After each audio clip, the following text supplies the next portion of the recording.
بسم اللہ الرحمن الرحیم۔ اللہ تبارک و تعالی نے مسلمانوں پر ایک دن میں 5 مرتبہ نماز فرض کی ہے،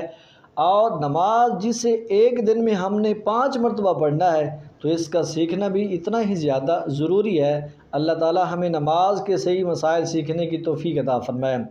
جیسے کہ نماز کے فرائض ہوتے ہیں، نماز کے واجبات ہوتے ہیں، نماز کی شرائط ہوتی ہیں، ان تمام چیزوں کا علم ہونا ضروری ہے۔ تو آج ہم آپ کو بتائیں کہ نماز کے واجبات کے حوالہ سے کہ نماز میں کون کون سی چیز واجب ہے۔ سب سے پہلی چیز، ہم نماز شروع کرتے ہیں تکبیر تحریمہ سے، اللہ اکبر کہنے کے بعد ہاتھ باندھ لیتے ہیں۔ اب تکبیر تحریمہ میں لفظ اللہ اکبر کہنا یہ واجب ہے، اور فرضوں کی تیسری اور چوتھی رکعت کے علاوہ الحمد شریف اور اس کے بعد ایک سورت یا 3 چھوٹی آیات یا ایک بڑی آیت کا پڑھنا یہ واجب ہے، اور اس کے بعد الحمد شریف کا سورت سے پہلے پڑھنا واجب ہے، اور الحمد شریف اور سورت کے درمیان آمین اور بسم اللہ الرحمن الرحیم کے علاوہ اور کچھ نہ پڑھنا یہ واجب ہے، اور قرات کے فوراً بعد رکوع کرنا یہ واجب ہے، اور ایک سجدے کے بعد دوسرا سجدہ کرنا یہ بھی واجب ہے، اور تعدیل ارکان مثال کے طور پہ قومہ، جلسہ، رکوع، سجود۔ اب ان چاروں چیزوں میں ایک مرتبہ سبحان اللہ کہنے کی مقدار ٹھہرنا یہ بھی واجب ہے۔ مثال کے طور پہ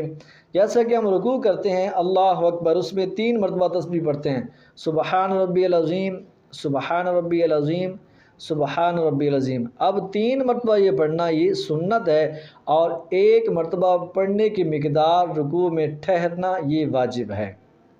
اور اس کے علاوہ اب ہم رکوع کرنے کے بعد کھڑے ہوئے قومہ میں، اب قومہ میں ایک مرتبہ سبحان اللہ کہنے کی مقدار کھڑے ہونا یہ واجب ہے۔ اب سجدہ کیا تو سجدہ میں بھی ایک تسبیح کی مقدار ٹھہرنا واجب ہے، اور 3 مرتبہ تسبیح پڑھنا سنت ہے۔ اس کے علاوہ ایک سجدے کے بعد بیٹھتے ہیں، اسے کہتے ہیں جلسہ، تو جلسہ جو ہے یہ واجب ہے، اور اس میں ایک مرتبہ سبحان اللہ کہنے کی مقدار ٹھہرنا یہ بھی واجب ہے۔ اس کے بعد قومہ کرنا یعنی کہ سیدھا کھڑا ہونا یہ واجب ہے، جلسہ میں سیدھا ہو کے بیٹھنا یہ بھی واجب ہے، اور اگر کوئی نماز پڑھ رہے ہیں جیسے کہ 3 رکعت یا 4 رکعت والی نماز ہے تو اس میں پہلا قعدہ یعنی قعدہ اولا یہ واجب ہے، اور اس کے بعد ہم فرض پڑھ رہے ہیں یا سنت مؤکدہ پڑھ رہے ہیں یا وطر پڑھ رہے ہیں، اس میں اتحیات کو پڑھنا یعنی کہ عبدہ و رسولہ تک پڑھنا یہ واجب ہے،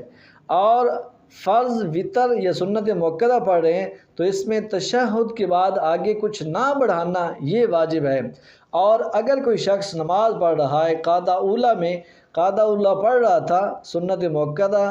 یا فرض یا 3 وطر پڑھ رہا تھا، تو اس میں ہے کہ اس کے لیے عبدہ و رسولہ پڑھنے کے بعد اس نے کھڑا ہونا ہے، اس کے فوراً بعد کھڑا ہونا واجب ہے۔ اگر کسی شخص نے اللہم صلی علی سیدنا کہہ دیا یا اللہم صلی علی محمد نے کہہ دیا بے خیالی میں، تو اس صورت میں بھی اس پر سجدہ سہو لازم ہو جائے گا۔ اور اس کے بعد دونوں طرف سلام پھیرنا، نماز میں ہم جیسے نماز سے نکلتے ہیں السلام علیکم ورحمۃ اللہ، السلام علیکم ورحمۃ اللہ، تو نماز میں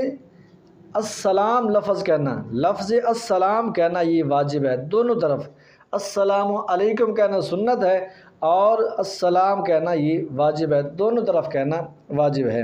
اور اس کے بعد ہم جو وطر پڑھتے ہیں تو وطر میں آخری رکعت میں سورۃ فاتحہ پڑھتے ہیں، 7 سورت پڑھتے ہیں، اس کے بعد ہم رکوع میں نہیں جاتے بلکہ اللہ اکبر کہہ کے دوبارہ ہاتھ باندھ لیتے ہیں۔ اب اس میں تکبیر قنوت کہنا یہ بھی واجب ہے۔